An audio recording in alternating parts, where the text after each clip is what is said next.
दैनिक पुढारीच्या वर्धापन दिनानिमित्त मंत्री नितेश राणे यांनी भेट देऊन शुभेच्छा दिल्या।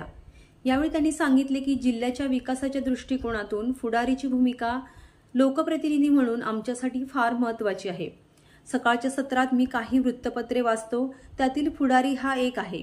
वर्धापन दिनाच्या निमित्ताने निवडलेल्या AI आर्टिफिशियल इंटेलिजन्स हा विषय फार महत्त्वाचा आहे। येणाऱ्या 25 वर्षांमध्ये आपली स्पर्धा ही टेक्नॉलॉजीशी असल्याने त्या संदर्भातील पुरवणी करून सिंधुदुर्गातील जनतेला व तरुणांना उपयुक्त ठरणारी आहे, मत्स्यबंदर विकास मंत्री नितेश राणे यांनी सांगितले। सर्वात प्रथम आज 1 जानेवारी आहे। आपल्या सगळ्या जणांना इंग्रजी नवीन वर्षाचे मी मनापासून आपल्याला शुभेच्छा देतो। मी सर्वात प्रथम आपल्या सगळ्यांची दिलगिरी व्यक्त करेन, कारण का मला माहित नव्हतं की माझ्या हाताने दीप प्रज्वलन आहे।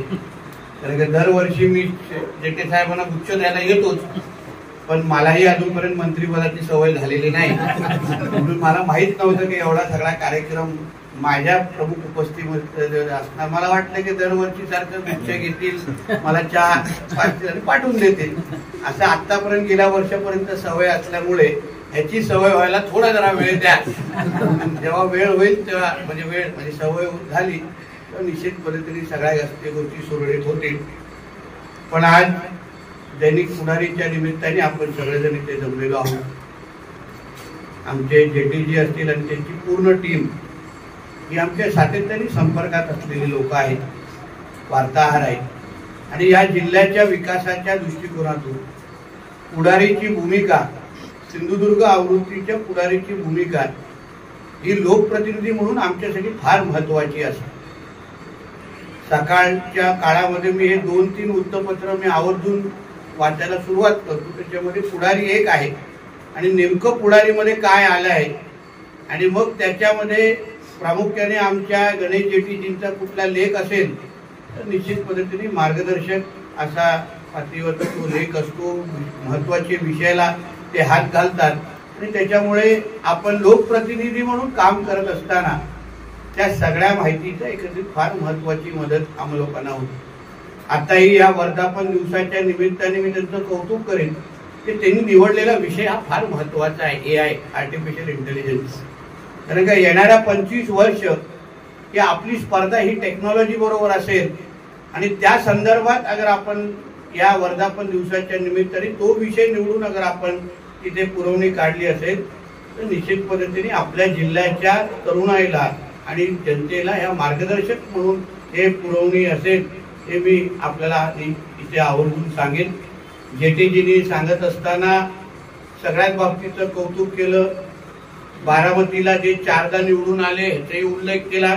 आश्चर्य असं वाटलं की ते इथे निवडून का येऊ शकले नाही आणि त्यांना बारामतीला का जावं लागलं, हा मला वाटतं इकडला महत्वाचा प्रश्न आहे। कारण का ह्या जिल्ह्यांमध्ये जनतेने आपल्या हक्काचे कोण आहेत त्यांना जेव्हा ओळखायला सुरू होतील तेव्हा आपल्याला बारामतीला जाऊन निवडून देण्याची काही गरज लागणार नाही। आपण इथेच 4दा निवडून येऊ शकतो। कारण का ह्या जिल्ह्याच्या विकासामध्ये सन्मान्य राणे साहेब आणि अन्य लोकांनी ज्या पद्धतीने योगदान दिलं, आणि तरी पण 2014ला राणे साहेबांसारख्या व्यक्तीला इथे पराभव बघायला लागलं, याबद्दल जिल्ह्याच्या लोकांनी, जनतेने, मतदारांनी निश्चित पद्धतीने विचार करण्याची वेळ आहे। कारण का बघा 2014 ते 2024 त्या प्रयोगाचा फायदा राजकीय कदाचित काही लोकांना झाला असेल, पण जिल्ह्याच्या विकासाला फार मोठी खीळ बसलेली आहे। आपण काहीतरी वेगळं प्रयोग करायला गेलो तेव्हा सगळेच वातावरण आमच्या विरोधात, म्हणजे आम्ही काय बोलायचो ते सगळेच विरोधात असायचं। जे आता भेटणारे आहेत, गुच्छ आणणारे लोक आहेत, ते तेव्हा अशा काही वेगळ्या पद्धतीने बोलायचे आणि आमच्या समोर यायचे, आम्हालाच आश्चर्य वाटायचं की याला झालं काय, काल तर व्यवस्थित बोलत होता आमच्या बरोबर। पण आता बघा 10 वर्ष झाली, या 10 वर्षामध्ये त्या प्रयोगाचा फायदा या जिल्ह्याला नेमकं काय झाला याबद्दल जेटीजी तुम्ही याबद्दल आवर्जून लेख लिहा। मी त्याही दिवशी एका कार्यक्रमामध्ये बोललो, बघा आपण 10 वर्ष राणे साहेबांना 2014ला आपण थांबवलं, आणि 2014ला आपल्या जिल्ह्याच्या विकासाची जी गती थांबली होती ती 24 पर्यंत आपण पुढे घेऊन जाऊ शकलो नाही। महत्वाचे प्रकल्प जे राणे साहेबांनी सुरू करणार होते, उदाहरण सीवळ प्रकल्पाचा मी आवर्जून उल्लेख करेन, तेव्हा अगर राणे साहेबांच्या त्या प्रकल्पाला राजकीय दृष्टिकोनातून अगर विरोध झाला नसता तर आज विचार करा आपली किती मुलं मुली त्या श्रीवळमध्ये काम करत असतील आणि त्याच्यामुळे जिल्ह्याच्या आर्थिक विकासाला किती मोठा हातभार लागला. या 10 वर्षामध्ये कोरोना सारखी आपण आव्हानं बघितली आणि तेव्हा आपल्या प्रत्येकाच्या पोटापाण्यावर प्रश्न निर्माण झाला आणि मग मला वेळोवेळी तेव्हा लोक जेव्हा भेटायची जेटे साहेब तेव्हा लोक बोलायचे की नाही दादांना तेव्हा विरोध नाही करायला पाहिजे, प्रकल्पांना तेव्हा नाही विरोध करायला पाहिजे. आपण साहेबांना विरोध करण्याच्या नावाने आपण जिल्ह्याच्या विकासाच्या प्रक्रियेमध्ये 10 वर्ष मागे गेलो हे तेव्हा कोणालाच कळलं नाही, ते कोणालाच कळलं नाही. आज बघा 10 वर्षामध्ये ज्या स्तरावर आपला जिल्हा राणे साहेबांनी आणून ठेवलेला, आपण दरडोई उत्पन्नामध्ये पहिल्या 5 क्रमांकामध्ये होतो. सांगली साताराच्या तुलनेमध्ये आपला जिल्हा होता आणि ह्या 10 वर्षामध्ये आपल्याला काय फायदा काय नुकसान झाला याचा कधीतरी आपण मोजमापन करून पुढची वाटचाल करायला पाहिजे.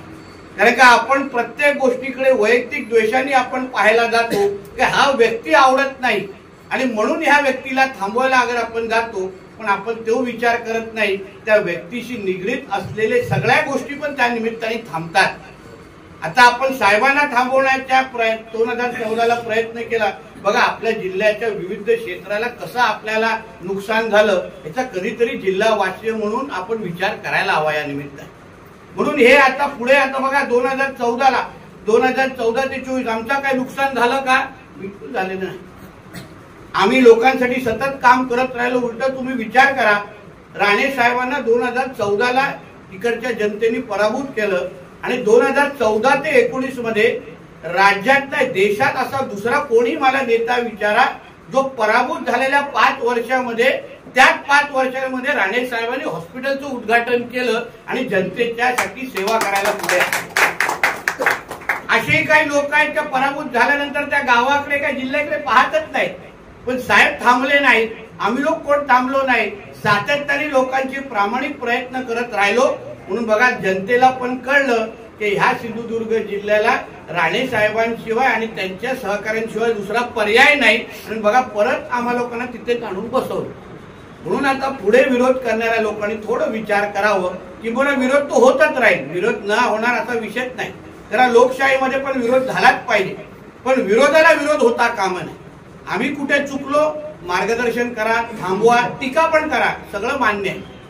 पण विरोधाला विरोध अगर आपण करायला गेलो तर आपण आपल्या जिल्ह्याचं आणि कोकणाचं नुकसान कसं होतं हे 10 वर्ष आपल्या जनतेने अनुभवलेलं आहे. म्हणून ह्या पुढेचा प्रवास हा कुठेही नितेश राणे चुकला तर नितेश राणेला बोलून सांगा की बाबा तू चुकलाय, हा निर्णय आपला बदलला पाहिजे. आपण एकत्र बसून काही ना काहीतरी मार्ग काढू, 4 पावलं मागे येऊ.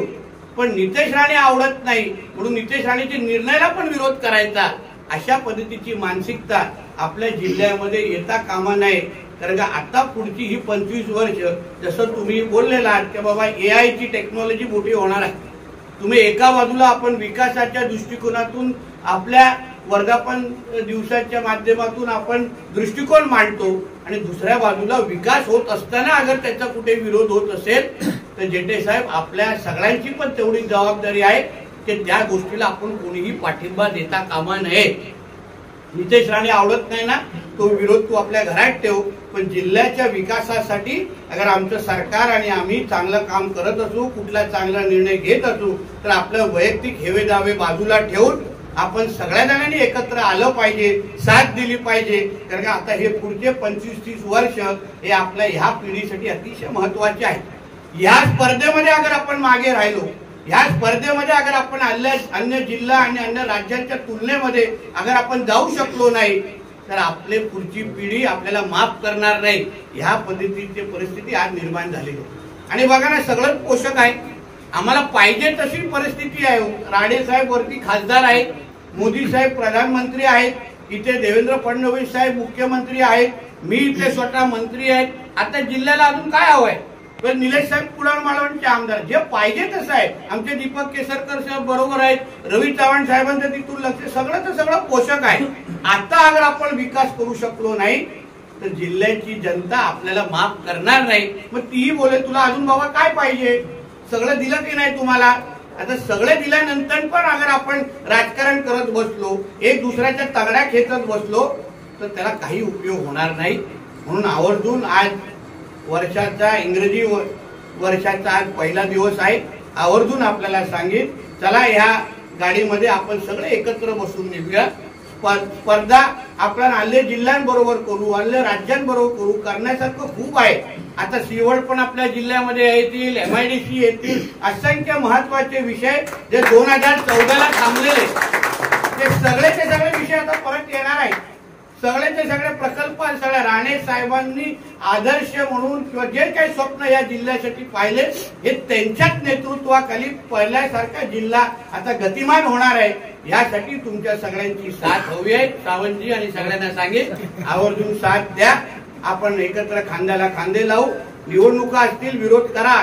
तिकीट मिळाले तर निश्चित विरोध करा, काही हरकत नाही. पण अन्य वेळी मदत करा, सहकार्य करा.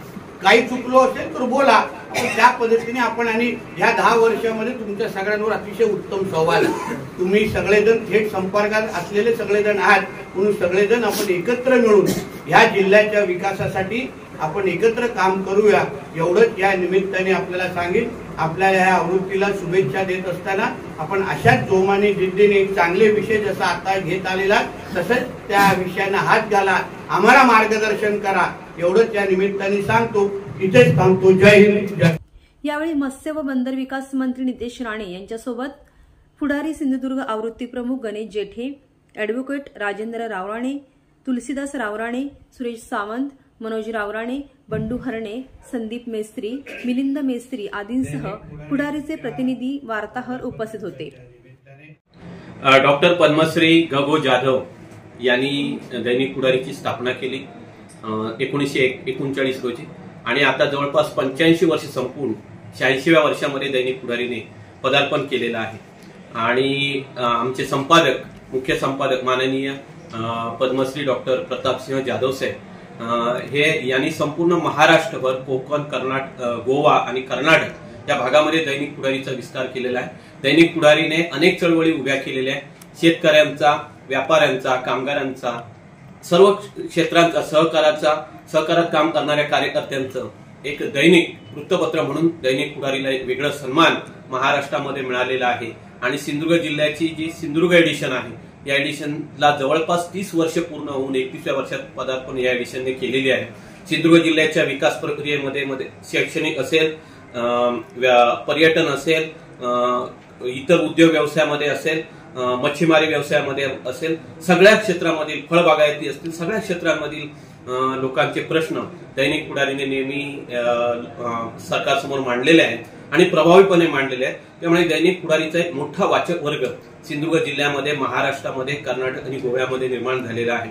आणि आता या एडिशन, या वर्धापन दिनाच्या निमित्ताने जी AI क्रांती जी आहे, तर ही ह्यावर करण्यासाठी आमची जी या पुरवण्या आम्ही काढलेल्या आहेत आणि यापुढे संपूर्ण जग हे AIच्या अँगलनेच पुढे जाणार आहे आणि सर्व लोकांना ह्याची माहिती व्हावी, सर्वांगाने माहिती व्हावी या दृष्टीने आमच्या ज्या पुरवण्यांमध्ये जे लेख आहेत असे AIच्या दृष्टीने, AIच्या सर्वांगीण त्याचे जे पैलू आहेत ते वाचकांसमोर मांडले जात आहेत. आणि आज जो आमचा दैनिक पुढारीचा सिंधुदुर्ग कार्यालयात जो वर्धापन दिन साजरा झाला, या कार्यक्रमासाठी सकाळी सिंधुदुर्गचे जिल्हाधिकारी माननीय अनिल पाटील साहेब आलेले होते. त्याशिवाय सकाळी आणि आत्ता जो मुख्य कार्यक्रम झाला तर त्या संध्याकाळी, तर त्या कार्यक्रमासाठी राज्याचे मत्स्य व्यवसाय आणि बंदर विकास मंत्री माननीय नितेश राणे साहेब या ठिकाणी आलेले होते.